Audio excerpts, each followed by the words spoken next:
우리 학계 1장 12절에서 15절까지 말씀을 같이 나누겠습니다. 우리 한 목소리로 같이 읽습니다. 시작. 스알디엘의 아들 스룹바벨과 여호사닥의 아들 대제사장 여호수아와 남은 모든 백성이 그들의 하나님 여호와의 목소리와 선지자 학계의 말을 들었으니 이는 그들의 하나님 여호와께서 그를 보내셨습니다. 백성이 다 여호와를 경외하며 그때에 여호와의 사자 학계가 여호와의 위임을 받아 백성에게 말하여 이르되 여호와가 말하노니 내가 너희와 함께 하노라 하니라.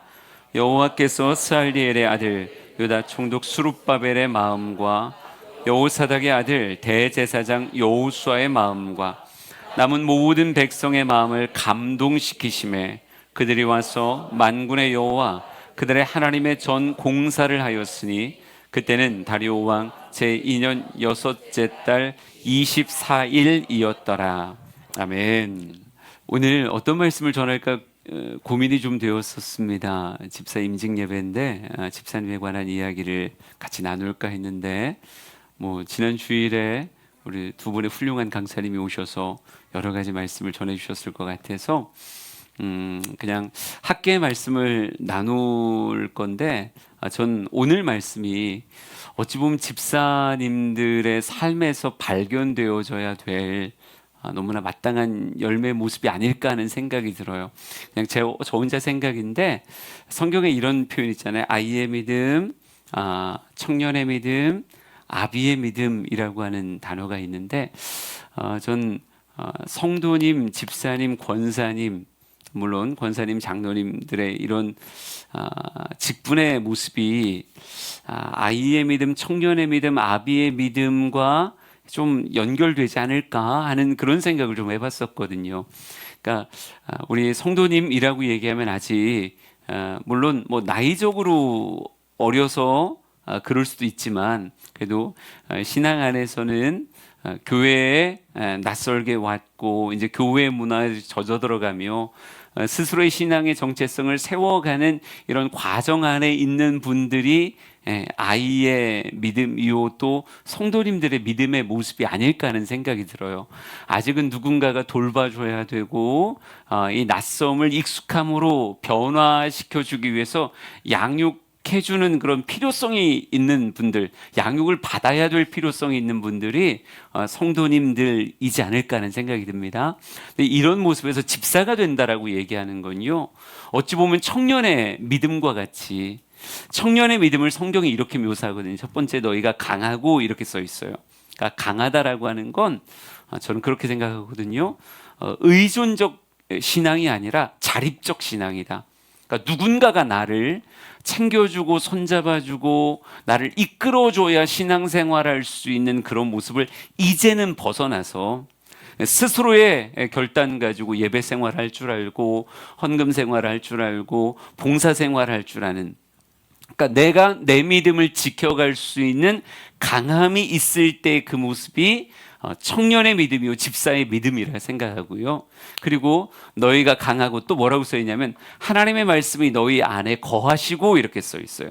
그러니까 하나님의 말씀을 마음에 받을 줄 아는 사람, 그러니까 말씀이라고 하는 것이 가슴 안에 뿌리 내려지고 자라고 이런 말씀의 은혜를 경험할 수 있는 사람이 청년의 믿음이고, 또 흉악한 자를 이겼다라고 얘기했을 때 인생의 시험과 아픔이 다가올 때 이런 것들과 싸워 간증 만들 수 있는 이 정도의 강함의 신앙생활이 말씀에 기반되어 있을 뿐 아니라 흉악한 자와 싸우기 위해서 기도할 줄 알며 기도를 통해 간증을 만들 수 있는, 말씀과 기도가 어느샌가 내 삶에 자리 잡힌 사람들이 청년의 믿음이요 집사의 믿음이라고 말할 수 있지 않을까, 저는 그렇게 생각합니다. 그냥 이번에 우리 집사님 되신 분들은 아마 다 그런 분들로 제가 알고 그렇게 축복하고 하여간 그렇게 세워진 것 같아요. 이제 권사님, 장로님이라고 얘기하면 아비의 믿음이 돼야 되겠죠. 자기 자신을 세워가는 강함을 이미 가지고 있을 뿐 아니라 이제 누군가를 케어해가며 섬겨가며 그 영혼들을 청년의 믿음으로 키워낼 수 있는 그런 어른다움이 우리 권사님, 장로님이라고 생각을 해요. 그래서 오늘 이 학개서 말씀을 보면서 그들 안에 있는 아주 좋은 특징 중에 하나가 하나님의 말씀을 가지고 열매 맺고 결단하는 모습이 오늘 성경에 기록되어 있더라고요. 아, 이게 청년의 믿음 아닐까? 이게 집사님들에게 꼭 있어야 되는 믿음의 모습이 아닐까 해서 오늘 이 말씀을 가지고 그냥 은혜를 같이 나누었으면 좋겠는데요. 제일 먼저 강조하고 싶은 게 이거예요. 제일 먼저 강조하고 싶은 게 들린 말씀이 진짜 들리는가? 라고 화두를 던져보고 싶어요. 예, 학계가 지금 사람들을 쫓아가서 말씀을 전하고 있는 거잖아요. 16년 동안이나 멈춰 있었던 성전 재건의 모습을 다시 하나님이 너희들은 산에 올라 나무를 베어다가 성전을 건축하라 라고 하는 말씀으로 그들의 멈추었던 신앙을 다시 출발시키려고 하는데 이 말씀이 들린 말씀이 정말 들리는가? 그러니까 어떤 사람이 집사다운 사람이요 청년다운 믿음을 가진 사람인가라고 말하면 들린 말씀이 정말 하나님의 말씀으로 들릴 줄 아는 사람. 이게 왜 중요하냐면요, 사람이 하나님의 말씀을 찾아가기도 하지만 보편적으로는요, 나를 위해서 하나님의 말씀이 내게 먼저 다가와요. 우리 시편 말씀 한번 같이 읽어볼까요? 147편 15절, 18절, 19절 세 절의 말씀을 한번 같이 읽어보겠습니다. 시작. 그의 명령을 땅에 보내시니 그의 말씀이 속히 달리는도다. 그의 말씀을 보내사 그것들을 녹이시고 바람을 불게 하신즉 물이 흐르는도다. 그가 그의 말씀을 야곱에게 보이시며 그의 율례와 규례를 이스라엘에게 보이시는도다. 아멘. 그러니까 하나님이 하시는 일이 뭐냐면요, 인간을 사랑하기 때문에 인간에게 하나님의 말씀을 보내세요. 그의 명령을 땅에 보내시니 말씀이 속히 달리는도다 이렇게 말합니다. 말씀이 속히 달리며 일을 하시는데 무슨 일을 하냐면요, 사람들의 마음을 녹이는 일, 또 사람의 마음에 바람을 불게 하셔서 물이 흐르게 만드는, 은혜가 흐르게 만들고 결단이 흐르게 만드는 그런 일들을 말씀이 속히 달리며 일을 행하시는 거예요. 그러니까 내가 원해서 말씀이 내게 오는 경우도 물론 성경에 있지만 내가 원하기도 전에 말씀이 내게 하나님의 사랑을 담아 나에게 선포되는 일들이 훨씬 많아요. 근데 과연 내가 들리는 말씀에 제대로 반응할 수 있는가? 반응할 줄 아는가? 들린 말씀을 사람의 말로 듣는 게 아니라 하나님의 말씀으로 내가 잘 듣는가? 어떨 땐 잘못된 삶을 살아가는 삶을 바로잡기 위해서 하나님의 말씀을 전하기도 하죠. 우리 엘리야의 사역이 아합에겐 그런 모습이었잖아요. 아합이 우상 숭배하고 잘못 가고 있을 때 하나님의 말씀이 엘리야의 심장을 뜨겁게 하며 가서 무엇한 거예요? 하나님의 말씀을 선포한 거죠. 너희들 잘못되고 있다. 하나님 나의 잘못됨을 바꾸기 위해 말씀을 보내기도 하고, 또 때로는 나의 게으름이 16년간 해야 될 일을 하지 않고 있을 때에 학계 선지자를 보내서 나를 질책하시며 해라, 시작해라, 게으름을 떨쳐버리게 하는 하나님의 말씀이 들리기도 하고, 또 어떨 때는 칭찬과 격려로 잘하고 있다. 신약 성경에 그런 성경들 굉장히 많죠. 격려하며 더 잘해라 라고 말씀이 내게 찾아올 때도 있단 말이죠. 근데 그런 말씀에 반응할 수 있는 실력을 가진 사람이 어떤 사람이다? 청년의 믿음을 가진 사람이다 라고 말하고 싶은 거예요.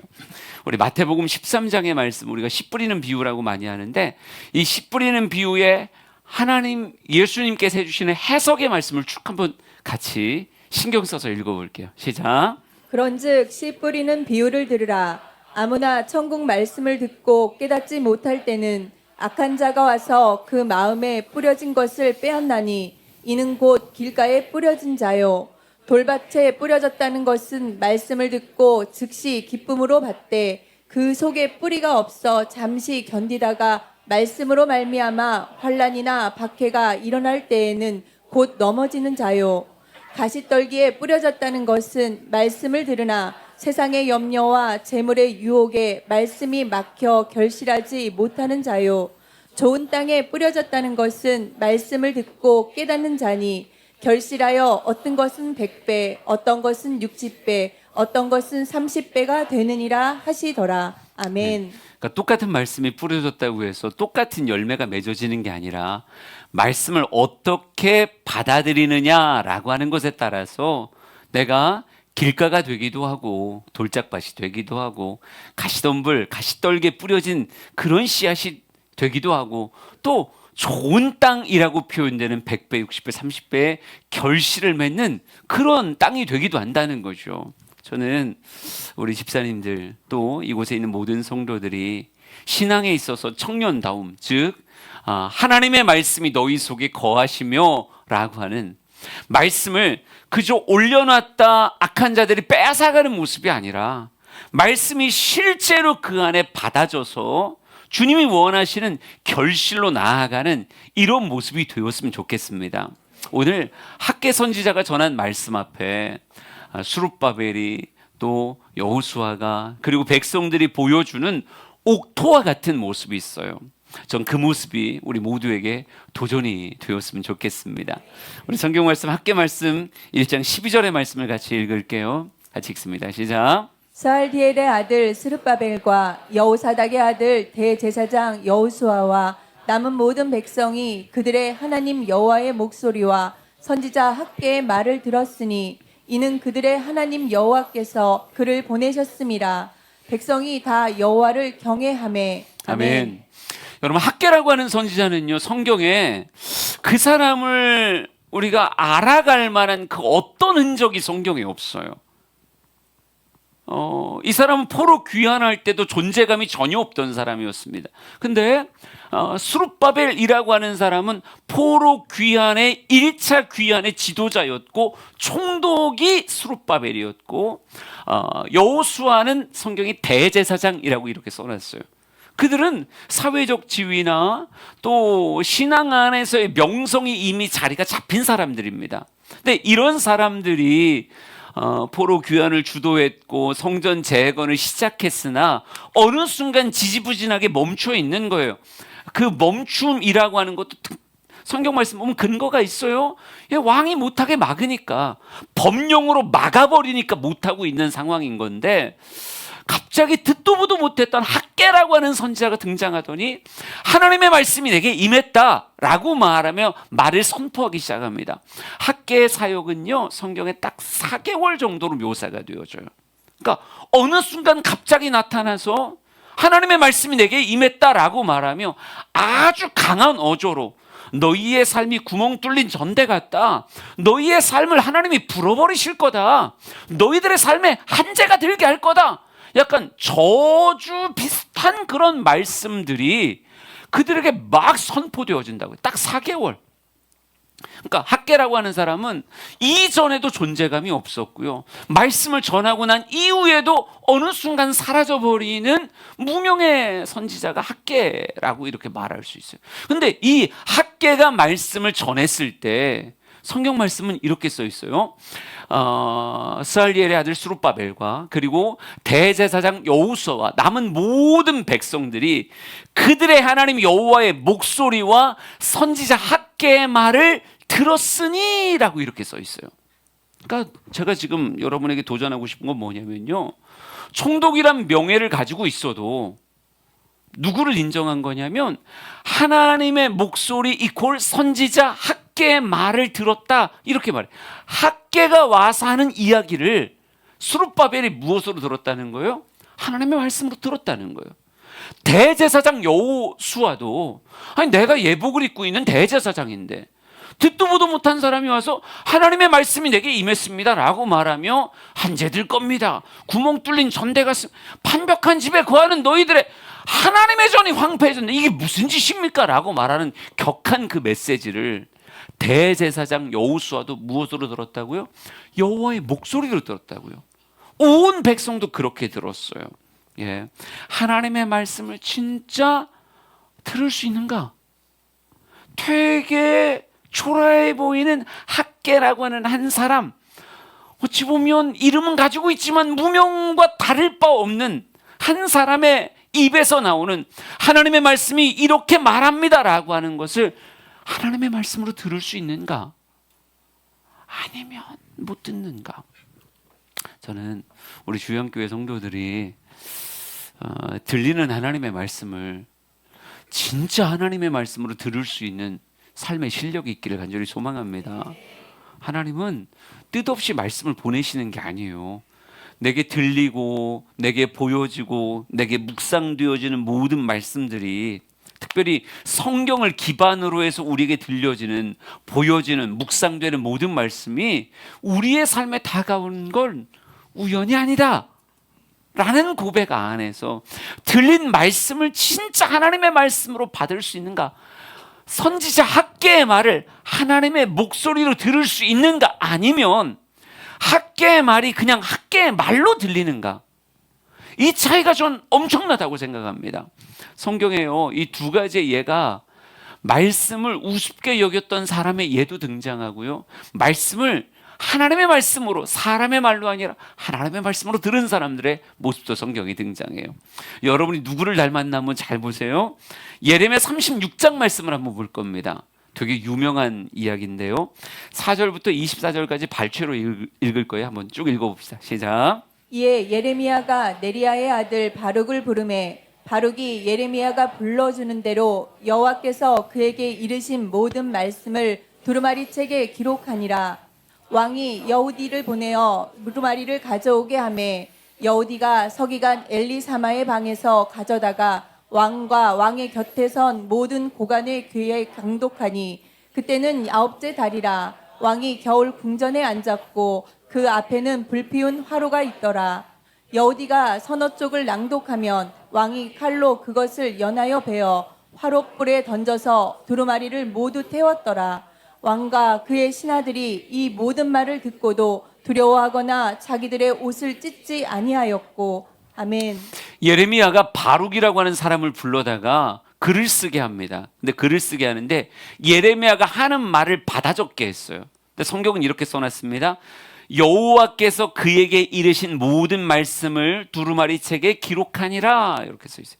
예레미야가 그냥 인간의 창작의 마음을 가지고 글을 읽는 게 아니라 하나님께서 그에게 주시는 그 말씀들을 불렀고 바룩이 두루마리에다 옮겨 적은 거예요. 근데 옮겨 적은 이 말을 외치고 선포할 때 일반 백성들은 옷을 찢고 회개하고 난리가 납니다. 근데 이런 반응이 일어나니까 왕이 여우디라고 하는 사람을 불러서 그 두루마리 좀 한번 가져와 봐라, 한번 내 앞에서 낭독해 봐라, 이렇게 이야기하는 거예요. 그러니까 여우디가 그 두루마리를 가져다가 무엇한 거예요? 쭉 예레미야를 통해 선포된 여호와의 말씀을 쭉 읽었죠. 근데 서너 페이지를 읽고 나면 어떻게 했다는 거예요? 왕이 칼로 그것을 잘라내서 그 앞에 화롯불이 있었다고 그래요. 화롯불에 두루마리를 태웠다, 이렇게 써 있어요. 그러니까 읽고 나면 잘라서 태우고, 읽으면 잘라서 태우고, 읽으면 잘라서 태운 거예요. 그래서 두루마리를 모두 태워버렸다, 이렇게 써 있습니다. 태우고 난 다음에 성경은 이렇게 말하고 있어요. 왕과 그의 신하들이 이 모든 말을 듣고도 두려워하지도 않았고 자기들의 옷을 찢지도 아니하였다, 이렇게 말하고 있어요. 여러분, 지금 이 왕과 그 신하들은 들린 예레미야를 통해 선포되는 하나님의 말씀을 하나님의 말씀으로 들었을까요? 아니면 사람의 말로 들었을까요? 너무 당연하게 사람의 말로 듣는 거죠. 하나님의 말씀이다 라고 얘기하면 그걸 어떻게 감히 태웁니까? 하나님이 내게 말씀하셨어, 내게 지금 이 진노를 이야기하셨어 라고 이야기하면 감히 태울 수가 없죠. 근데 하나님이 예레미야에게 주신 그 말씀을 하나님이 주신 말씀으로 생각하지 않는 거예요. 저 예레미야는 나한테 늘 재수없는 말만 해. 늘 기분 나쁜 그 말만 해. 하나님의 이름을 빙자해서 이상한 말을 나에게 해. 내 기분에 들지 않는 말을 해 라고 말하면 무엇한 거예요? 다 태워버린 거예요. 그리고 그런 말씀을 태운다는 것에 대해서도, 그런 말씀이 들렸다는 것에 대해서 아무런 감정의 미동이 없는 거예요. 여러분, 이런 사람이 어떤 사람이에요? 하나님의 말씀의 씨앗을 받으면서도 길가 같다 딱딱해서 말씀을 하나도 가슴에 담지 않는 사람이겠죠. 근데 이런 사람도 있지만 데살로니가전서 2장 이 말씀도 굉장히 유명한 말씀이죠. 11절, 12절, 13절 이 말씀도 한번 읽어봅시다. 시작.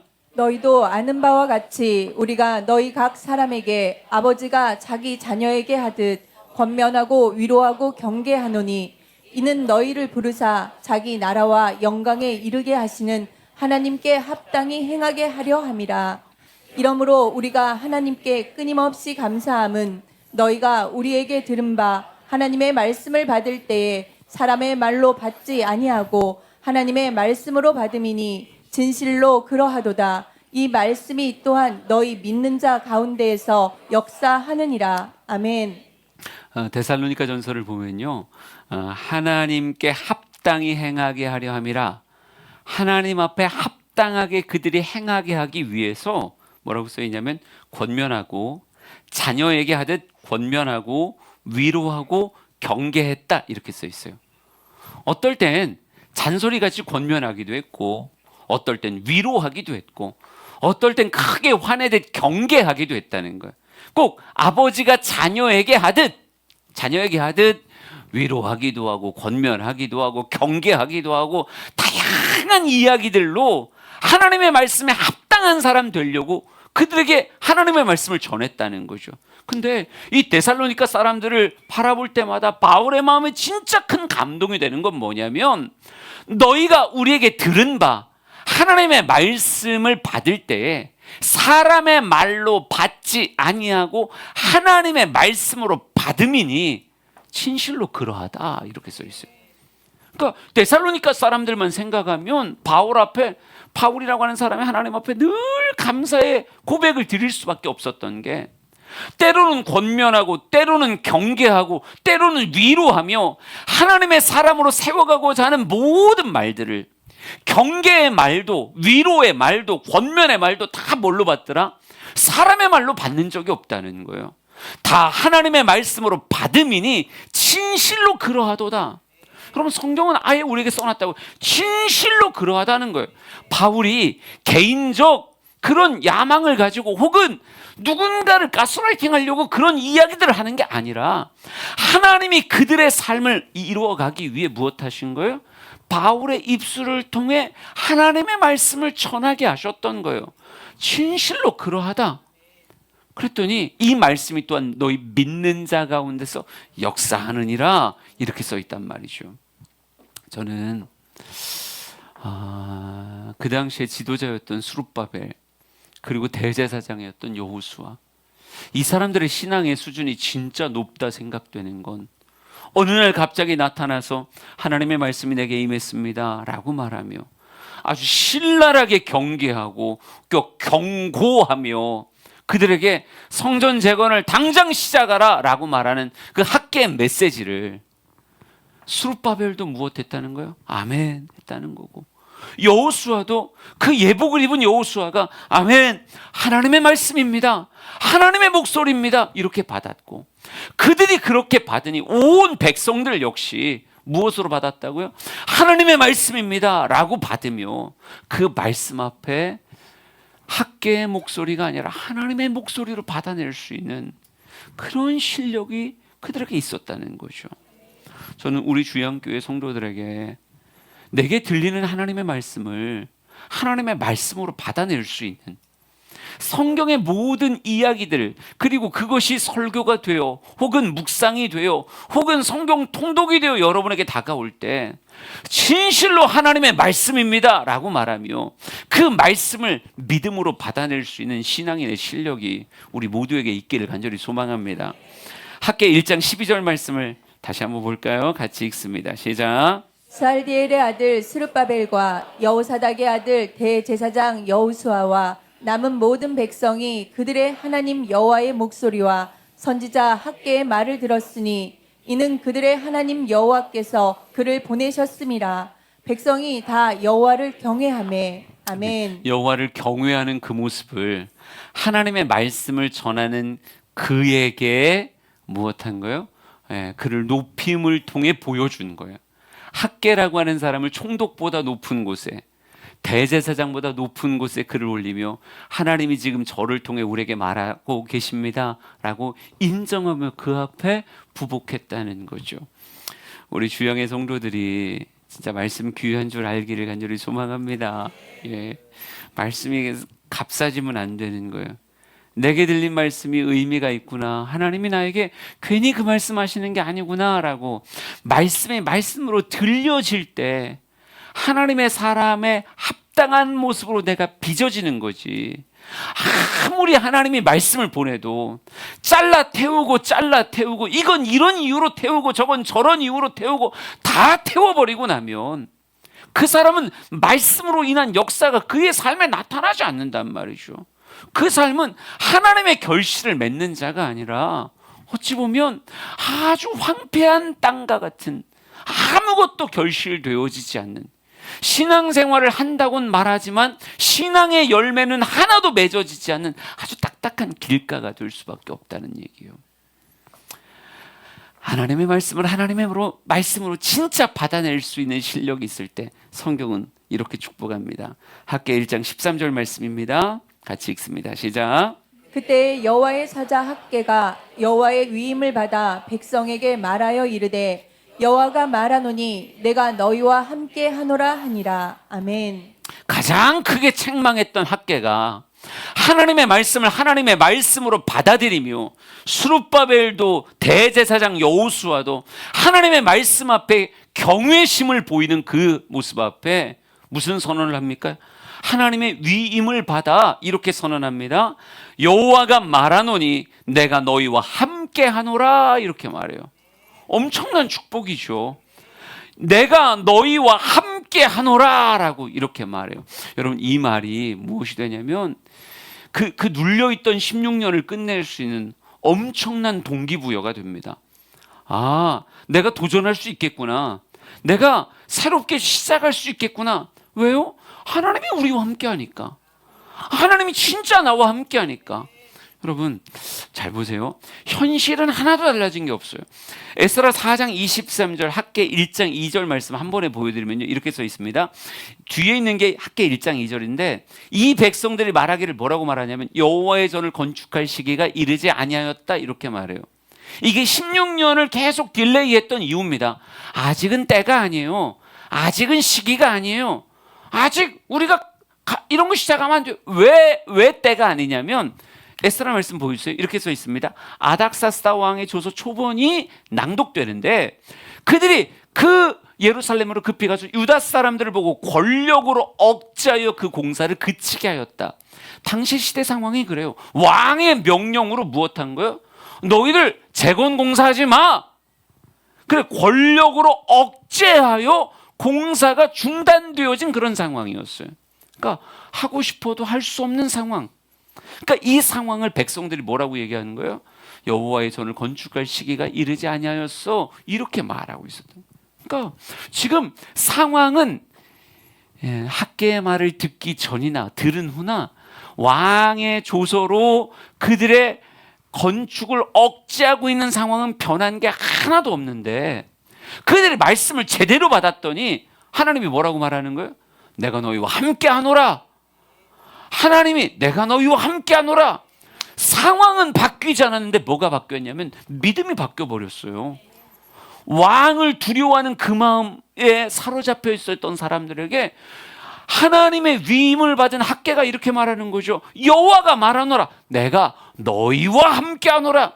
여러분, 이 한마디가 그들 안에 있는 믿음을 불일 듯 일어나게 하며 현실의 상황은 달라진 게 하나도 없지만 하나님이 나와 함께 하시는구나, 하나님이 내 편이시구나, 이거 하나만 가지고 무엇할 수 있는, 다시 시작할 수 있는 동력이 그들 안에 생겼다라고 하는 거죠.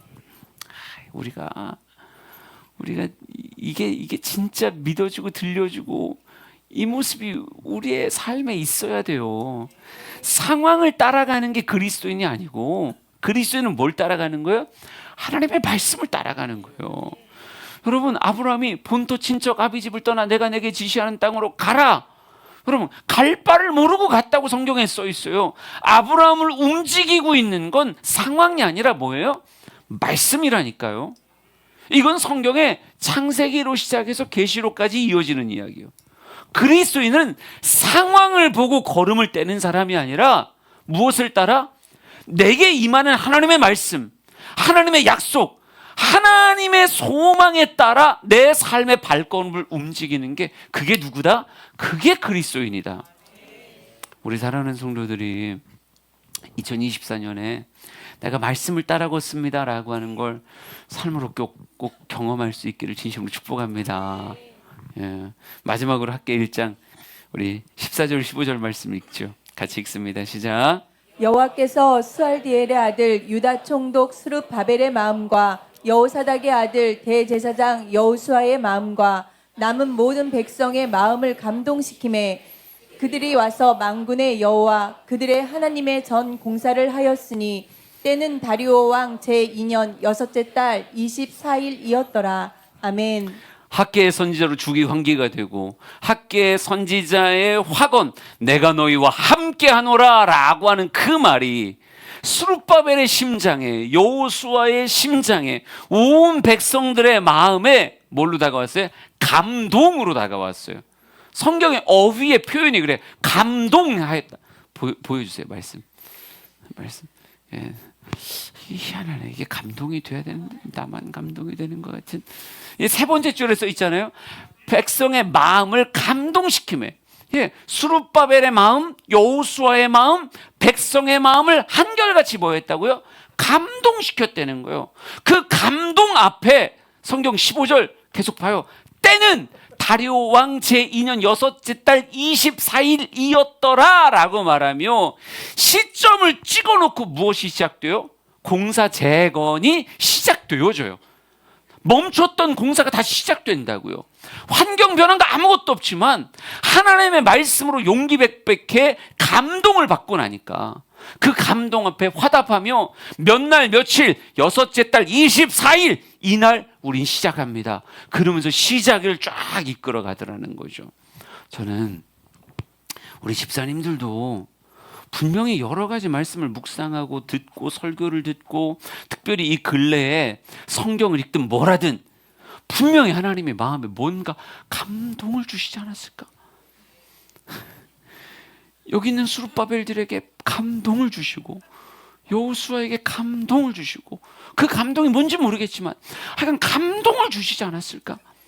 여러분에게 2024년을 시작하며 그게 큐티를 통해 다가왔던 성경 통독을 통해 다가왔던 아니면 들렸던 어떤 설교를 통해 다가왔던 아니면 목장에서 나눔을 하다 다가왔던 강사님이 와서 강의를 하는데 뭐 먼지를 통과하느니 먼지를 헤엄을 치느니 하여간 어떤 말씀이든 하여간 뭔가가 여러분에게 감동으로 다가온 말씀이 있지 않을까요? 여러분 그 감동은 뭐를 만들어야 되는 거예요? 시점을 만들어야 되는 거예요. 때는 다리오 왕 제2년 여섯째 달 24일이었더라. 방점을 딱 찍고 지금까지 지지부진하게 늘 그냥 그 모습으로 살아왔던 그 16년을 종지부 찍는 점을 딱 찍고 무엇하는 거예요? 감동대로 하는 거예요. 그날부터 감동대로 하는 거예요. 주신 감동대로. 네.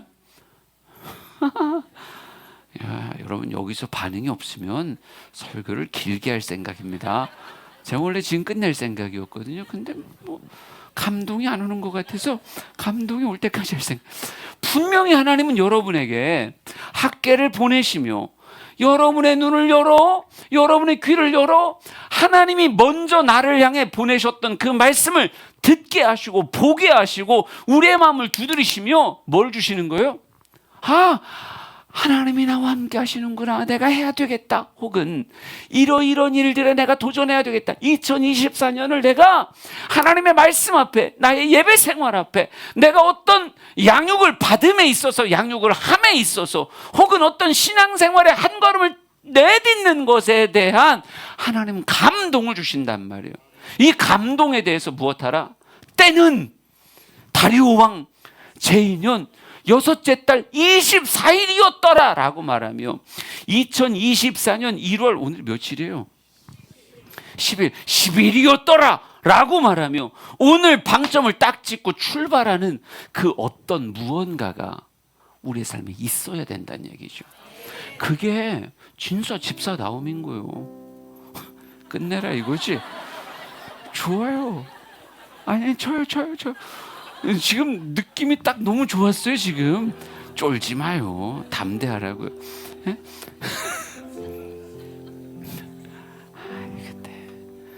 그럼 집사다움은 어디서 찾는 거예요? 집사다움, 권사다움 다 마찬가지죠. 하나님의 말씀을 가슴에 담을 줄 아는 게 집사다움이라니까요. 들린 말씀을 사람의 말로 받는 게 아니라 지금 하나님이 내가 이 직분 앞에서 내가 어떤 결단을 하게 하시는가, 뭘 멈추고 있었는데 뭘 진행하라 하시는가. 분명히 하나님이 내 마음을 두드리며 때로는 경고요, 때로는 권면요, 때로는 위로로 분명히 내 마음을 두드리신단 말이죠. 이걸 연하여 불에다 태워버리는 사람은 안 집사다운 거고, 집사다운 건 뭐예요? 그 말씀에 감동이 되니까 누구를 섬겨라, 그것도 감동이 될 수도 있고, 이러이러한 헌신을 해라, 이런 것도 감동이 될 수도 있고, 일주일에 한 번 나와서 화장실 청소를 해라, 희한하게 감동이 올 수도 있는 거예요. 아멘은 없군요. 예, 좋아요.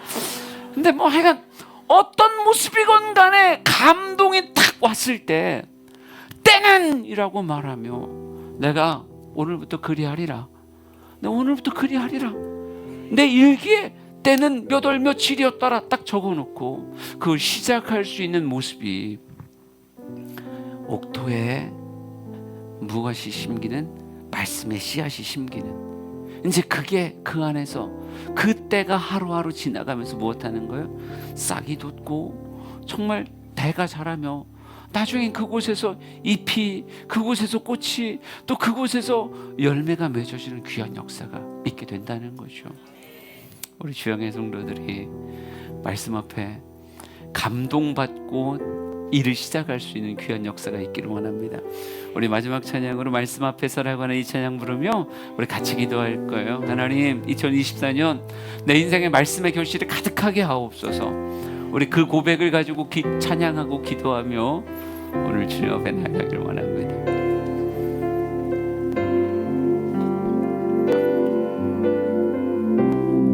고백합시다. 말씀 앞에서 경외함으로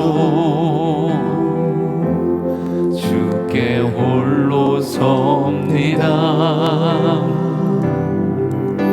생명의 말씀 읽고 순종해 주를 예배합니다. 기록된 말씀 힘이 있어서 진리로 우리를 거룩해 하며 거룩한 말씀 세세 영원히 복음이 되어 말씀하시네. 하나님 말씀에 두려워 떠는 자, 그 말씀에 생명을 거는 자, 한 사람 찾으시는 주님의 약속을 믿어 하나님 말씀에 명을 거는 자, 순종하며 주 따라가는 자, 영원한 하나님 나라 이루어갈 주의 교회여 일어나라. 하나님 말씀에 두려워 떠는 자, 그 말씀에 생명을 거는 자, 한 사람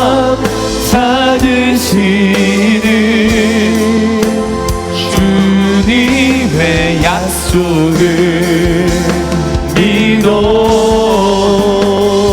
하나님 말씀에 명을 거는 자 순종하며 뒤따라가는 자 영원한 하나님 나라 이루어갈 주의 교회여 일어나라.